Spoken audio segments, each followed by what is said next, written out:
join me in welcoming Michael Lindstrom?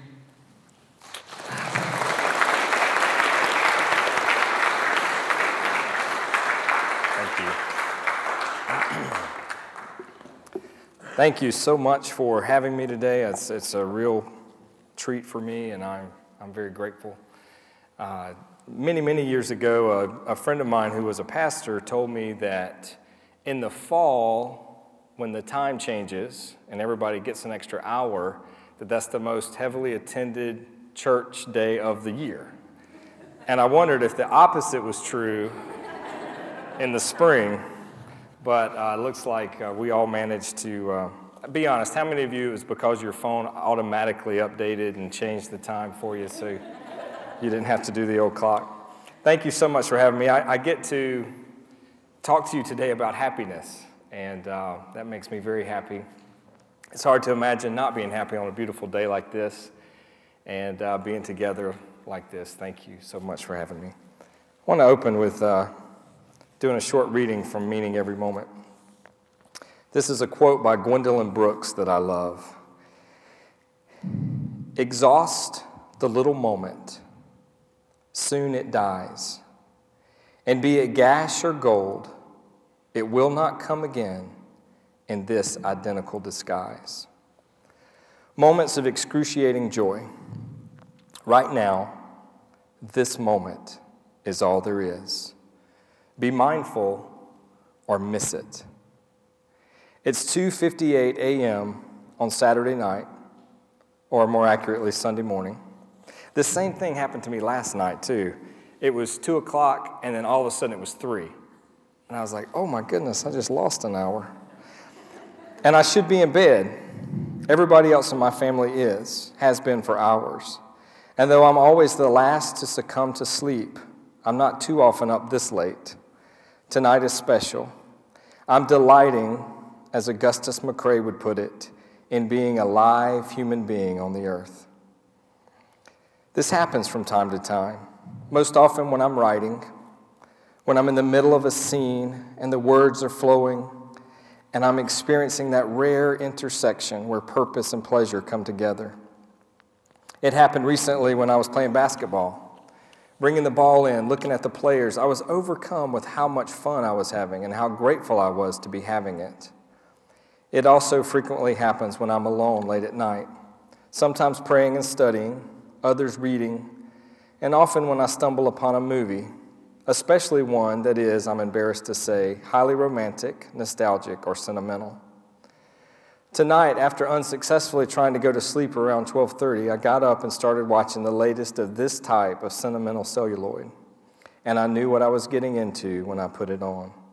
So I sat back and let myself be swept up into the shallow, feel-good sentimentality of the movie. And guess what? I began to feel good. And around 2 a.m., as I went to the kitchen for a snack, I had one of those moments when I'm so happy to be alive, it hurts. Here's how it happens. Suddenly, serendipitously, I become aware of the sheer joy of a particular moment, and I pause to reflect on how fine a thing it is to be alive in that single moment of space and time. Often in moments like these, I'm also overcome with a heartbreaking sadness because I'm more acutely aware that I will be dead soon, and these moments will be over. I realize how precious a thing this one moment is, and how I will never get it back again, and how I only have a very limited number of them, and then I will have no more. This feeling had already happened twice this weekend as I laughed my way through Friday night with friends, and as I spent my entire Saturday with my children, glancing in the rearview mirror at them and realizing that in just a few short years, they will have families of their own, and what we have now will be gone forever. These quick reflections make me grateful for the moment, remind me to revel in it as fully as possible, not to take it for granted, but to realize how rare and special it is. Ultimately, it's all I have. These brief moments in space and time, these little glimpses of God, of heaven, and eternity. And I experience them as overwhelming joy and unbearable loss, all in the exact same moment. I need to go to bed now, so I won't be so tired when I wake up in the morning. But I'm really enjoying this moment, and I'll never get it back again. And it's possible that I won't wake up tomorrow at all. So I better make the most of it right here, right now, in this present, precious moment that is gone forever. How many of you would say that you're happy? You don't have to raise your hand. You don't have to admit it in front of anybody. But just think for a minute. If I said, are you happy? Sort of the joke around people around me is that I often ask, when I ask questions, I give a scale. And I say, how happy are you from 1 to 10? I say this to my children all the time. From scale from 1 to 10, how happy are you right now? How satisfied are you with your life? How joyful? How are things going? How are you feeling? Give me a scale. And lately I've been trying to mix it up, so I'll say, between 1 and 17 or 1 and 7. How do you feel? So that's what I'm asking you this morning. On a scale from 1 to 10, how happy are you? And I want to say a couple of things about that. The first is, we all can be happy. The second thing is, no matter how happy we are, we can be happier. That's the good news. We are responsible for our own happiness. Now, before we go too far, I want to define what I'm talking about. Happiness is a state of contentment, satisfaction, and pleasure. A deep, this is a key word, enduring sense of well-being and abiding joy. So for the rest of today, when I'm talking about happiness, I am not talking about some momentary thing you stumble into when all circumstances are perfect, like all of a sudden happiness descends upon you. What I'm talking about is meaning. What I'm talking about is purpose. What I'm talking about is a life centered in love. What I'm talking about is an approach to life that maximizes our happiness. What I'm talking about is a happiness that we play a big part in having. Now, experts say that 50% of our sense of well-being, of our happiness, of those kind of things, is pretty much out of our control. That we have a set, genetically, 50% of our quality of life is determined genetically. Some people have depression, some people have mental illness, different things that go into make up that 50%. Another 10%, and only 10%, think about this, only 10% is circumstantial. The next time you think about changing your job or changing your relationship or moving or doing anything else to change circumstances to be happy, realize that only accounts for 10%. And most of the time when we make changes, we're not happier if all we do is change circumstances. I know a lot of people that have moved across the country just to find out that they could not get away from themselves.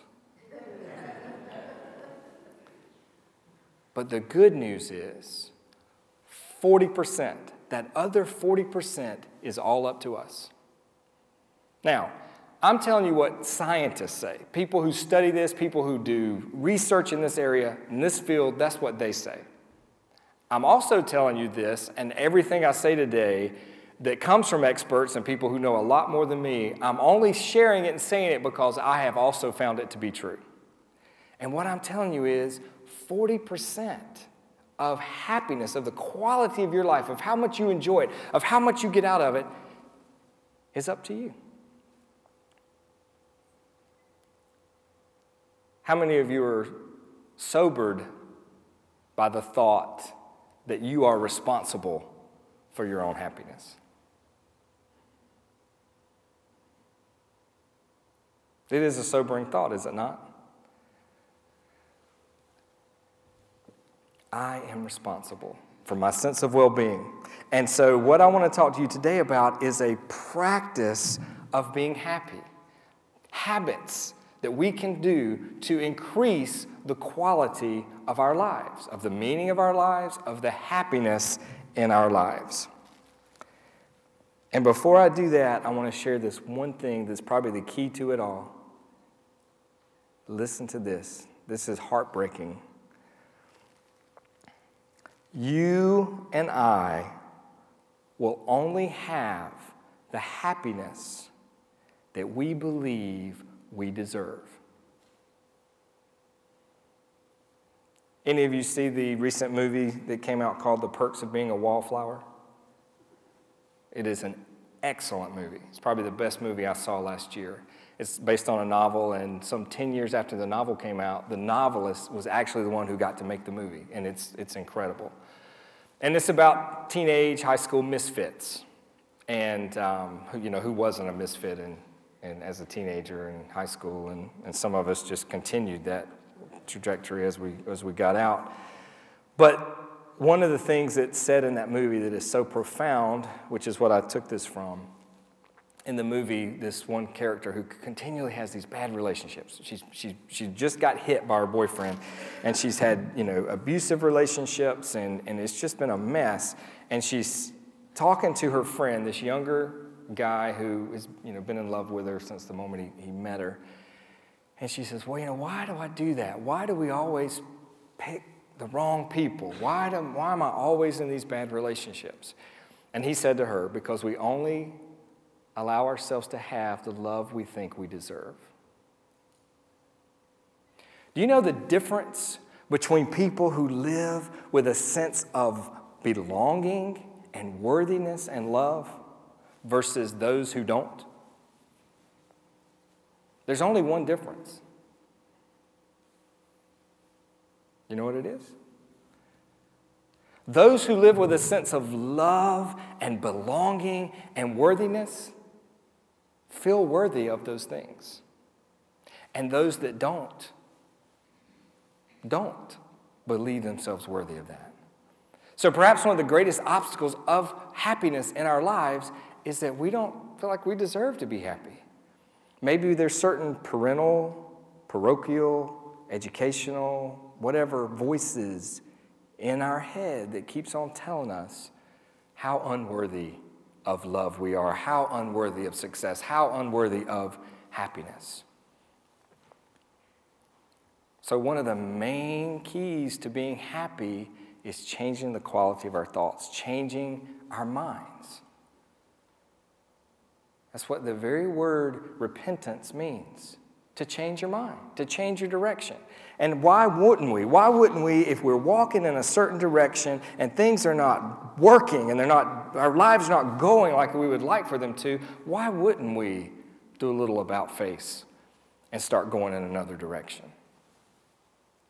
We can. We can change our lives. We can be happier.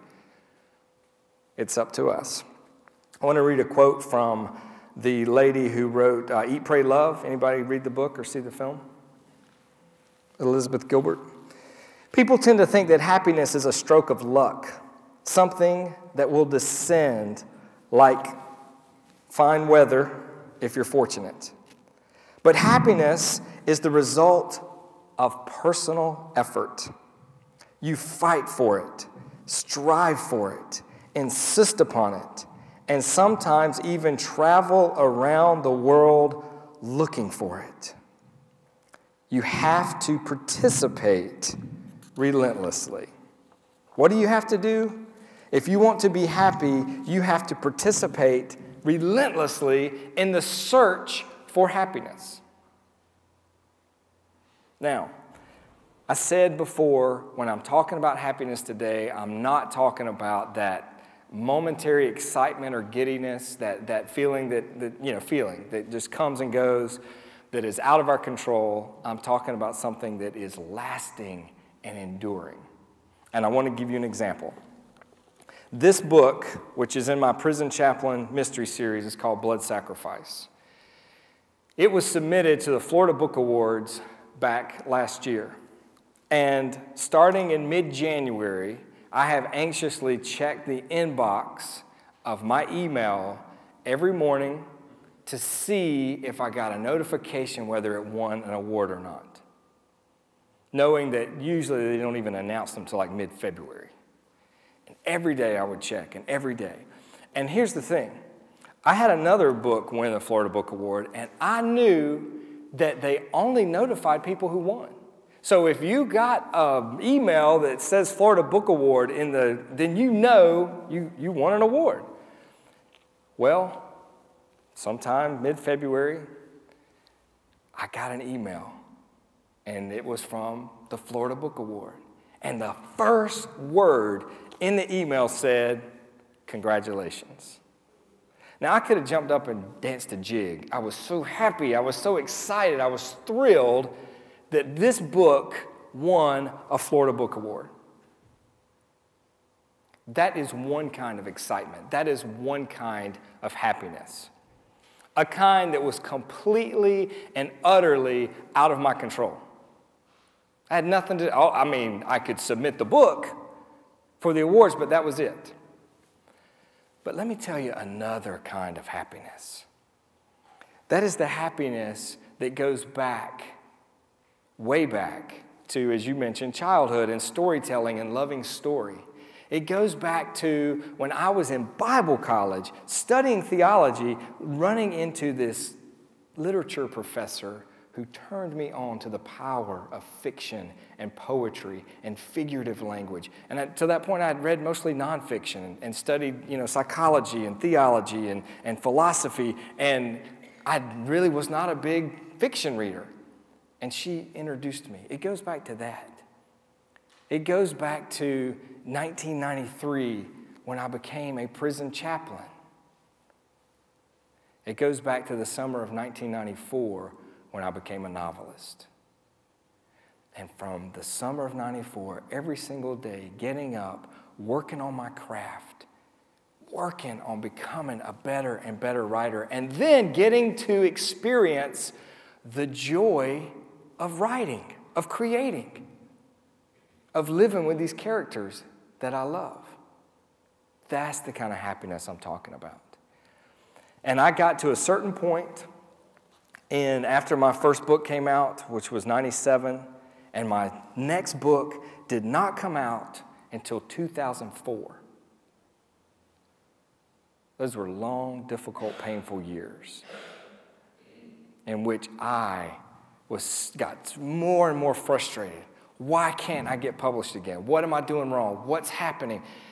And it wasn't until I let go of what I couldn't control and went back to the joy of writing, back to the joy of the process. And that is what I'm talking about today, the process of life in which we maximize our happiness by efforts we take, by things we do, versus outward circumstances and things out of our control that just happen to us. I want to give you 8 things that are the ingredients to happiness. Number 1, if you want to be happy, the kind of happiness I'm talking about, you have to live a life centered in love.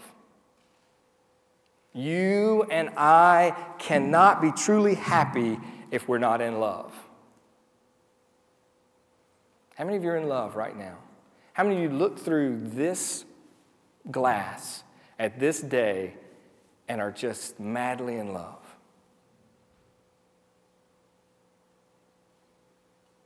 Are you? If we are not living our passions, and it doesn't matter what your passion is. You might even be a little embarrassed about what your passion is. And so maybe that keeps you from living it out. Maybe that keeps you from investing in it. Maybe that keeps you from living a love-centered life. Rumi said, wherever you are, whatever you're doing, be in love. We won't be happy unless we're in love. Love that is giving, that wakes up of a morning and looks out and enters the world and wants to give, wants to share, wants to help, wants to bring something positive to the planet. In relationships, being in relationship in which we are able to receive love and give love. Give and give and give and give and give love. What I'm talking about is a love that is passionate. It has that deep, deep feeling and intensity. But more than that, it is compassionate, where we are not only connected to others, but we actually feel what they feel. We have walked in their shoes. We have put ourselves in their skin. That is one of the things I like most about fiction, is that we get to go inside people, inside characters, to be able to see what they think and feel in a way that we can't with our neighbors. Number two, if we're going to truly be happy, we must wake up. We cannot slumber through life and expect to be happy. We can't sleepwalk. You and I will not be happy if our lives are on autopilot. I'm sure you're aware of this, but I think it bears repeating. People came to the Buddha late in life, and they were saying, what are you, man? What are you? Are you a god? And he said, a god? No. They said, well, are you an angel? And he said, no. You must be a prophet, right? You're a prophet. And he said, no. Well, they said, well, what are you? And he said, I am a man who woke up. Happy life, having happiness, having joy, having that deep, abiding joy that I'm talking about is waking up. And the moment that I read about earlier was a moment in which I was awake. I was aware. And I don't just mean awake because my ass should have been in bed, sleeping, getting ready for the next morning. I'm talking about awake where you're open and aware and allowing life in. We live in a world where people are so defensive, constantly defending. They're defending their beliefs. They're defending their politics. They're defending their positions. And what's even worse, they're continually numbing themselves.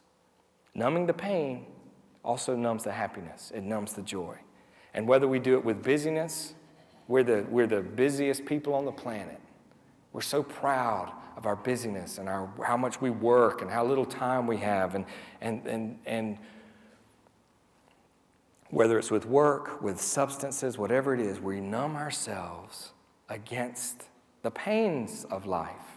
And in doing so, we keep out the joy. We should wake up. Number three, if we're going to be happy, we must live a life of radical acceptance. If you do not accept yourself just the way you are, completely and fully, you will not be happy. If you do not accept others just the way they are, completely and fully, you will not truly be happy. If you do not accept the world completely and fully just the way it is, you will not be happy. And in saying that, I'm not saying we shouldn't try to constantly change ourselves and get better, and that we should not do whatever we can to improve the world. But it begins with acceptance. Unconditional love is unconditional acceptance.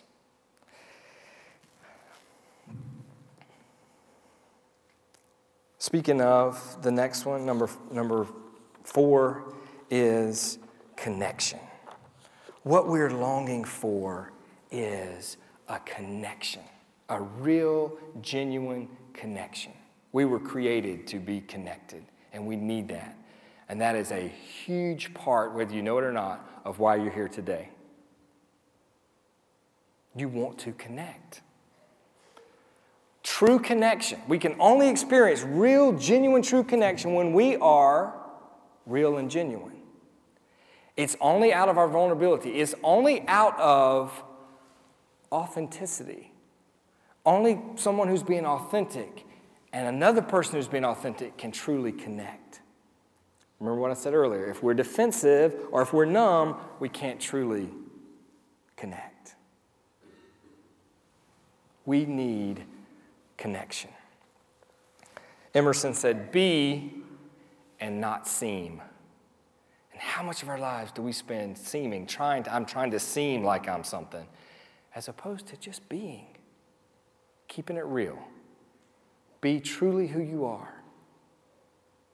That kind of vulnerability, that kind of openness is what leads to the happiest lives possible, because those we connect with is genuine. They love and accept us the way we are. We love it. We give that back to them.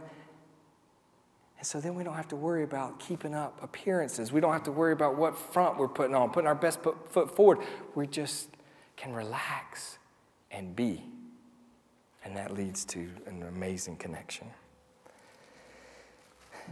We must, if we're going to be happy and practice these things, we must practice letting go.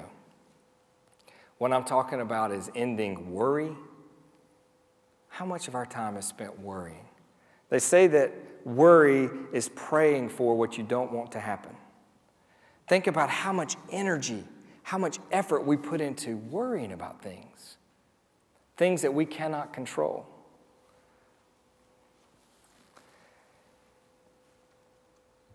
Eastern philosophy, especially Buddhism, teaches to end clinging. Let go.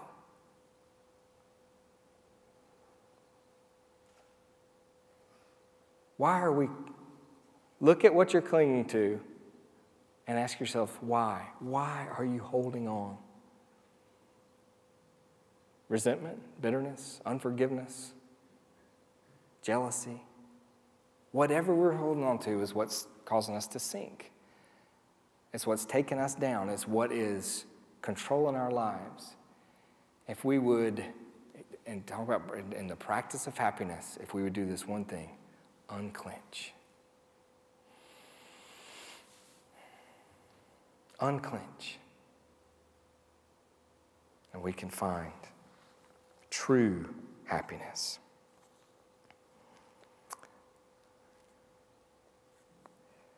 Number 6, we were created to be creative.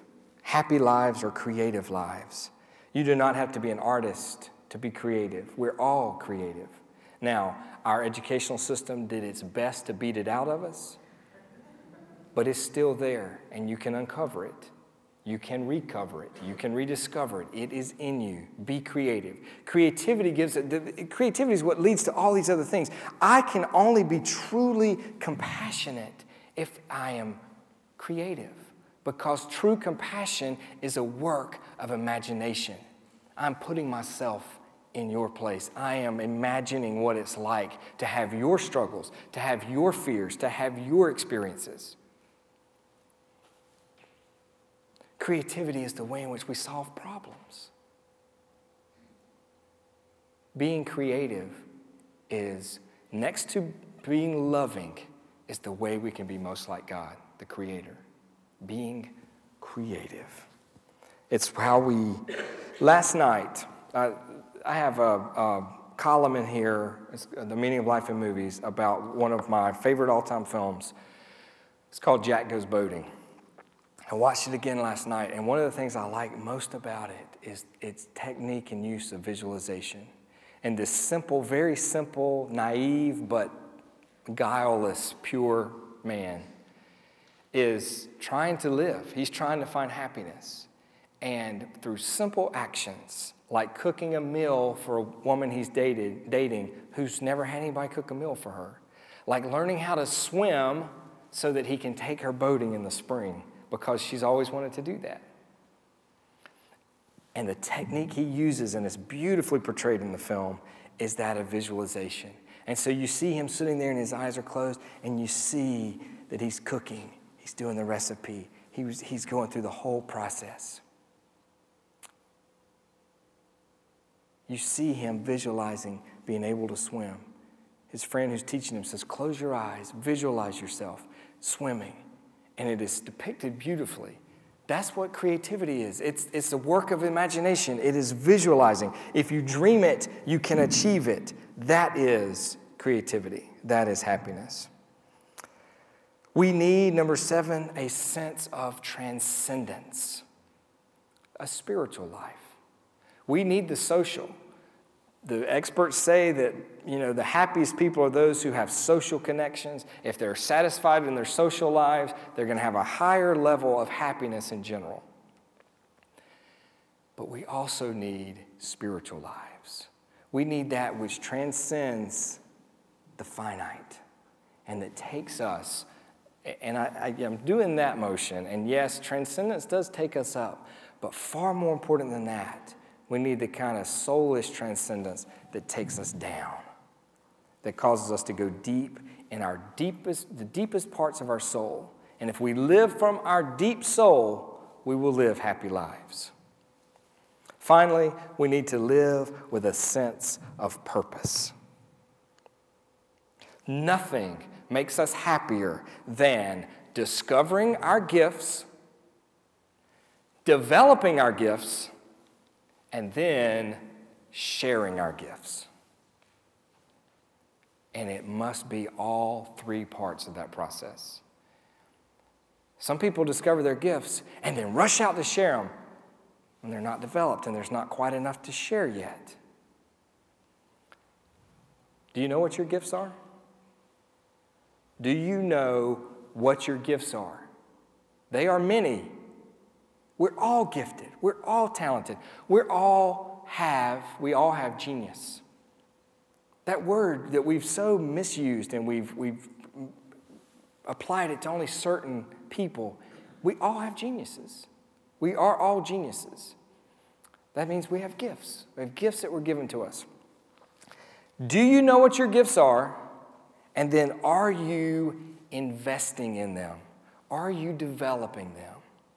And then are you sharing them? If we discover our gifts and just develop them, that can be a very selfish way to live. But if we discover our gifts and we invest in them and develop them, and by the way, that is not a quick thing. Again, I'm going to go back to the experts. Experts say that to be truly proficient at something requires 10 years or 10,000 hours of perfecting it, of practicing it. And everything I'm talking about today is practice, practice, practice, practice. Are you investing in your gifts? Are you practicing? Are you developing them? And then are you getting outside of self-interest and selfishness? And are you sharing them with others? Living with that kind of purpose, the kind of purpose that said, I was given gifts. I didn't do anything to deserve them or earn them. They were just given to me by God. And my responsibility is to develop them and then do my best to share them. Jesus had been healing people and teaching and ministering and doing what he did, and people flocked to him as they always did, and he was a happy person, and he had a meaningful life, and he had so much to share, and they got so much out of it. And the next morning he got up and was traveling to the next town to do the same thing. And the people that had been with him the day before, they rushed out and they found him and they seized him. They got a hold of him and they said, don't leave us. We want you here. We'll build you a nice church or synagogue or what do you want? We'll start a religion in your name. You tell us what you want. We'll do it. We just want you here. We want you to be, we don't leave us. And he said, I must go. For this reason, purpose, was I sent. To do what I was just doing with you guys yesterday, to do that to these other villages and places as well. That's my meaning. That's my purpose. Discover your gifts, develop them, and share them, and you will be happy. In closing, I want to ask you just a few questions. You answer them in your own heart. Number one, do you really want to be happy? Do you? Are you sure? Are you willing to work at it? Because it is work. Do you think you deserve to be happy? I wonder in your heart of hearts if you would say, yes, I think I deserve to be happy. Are you willing to practice happiness every single day? Do you want to be happy or do you want to be right? Do you want to be happy or do you want to be perfect? Do you want to be happy or do you want to live with the illusion of control? Do you want to be happy or do you want to worry about what others think about you? Do you want to be happy, or do you want to be rich, wealthy? Last question. Will you do what it takes to be happy? Will you do what makes you happy? Or are you going to continue to live by the rules and dictates of others? Thank you very much. Thank you.